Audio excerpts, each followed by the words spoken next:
মাকে হারানোর পর বোঝা যায় মায়ের কথা। যে সকালে তুমি ঘুম থেকে উঠতে মায়ের ডাক শোনার জন্য, আজ সেই ডাক চিরদিনের জন্য থেমে গেছে। যে হাতে তোমার জন্য খাবার বানাতেন, ভালোবাসা দিয়ে মাথায় হাত বুলিয়ে দিতেন, আজ সেই হাত মাটির নিচে।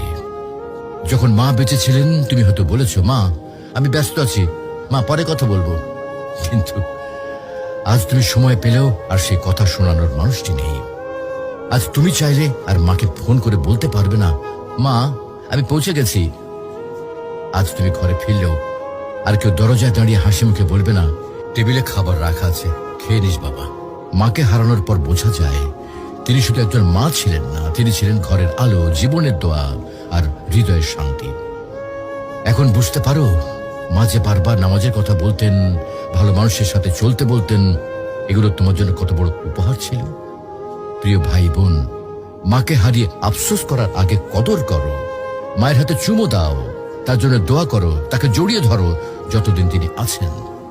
কারণ হয়তো একদিন তুমি শুধু বসে বসে কাঁদবে আর মনে পড়বে, ইস যদি মাকে আরেকবার জড়িয়ে ধরতে পারতাম।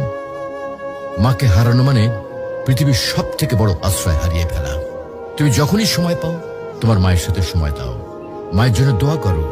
মা যদি আজকে ইহলোক ত্যাগ করেন তাহলে তিনি আর ফিরে আসবেন না।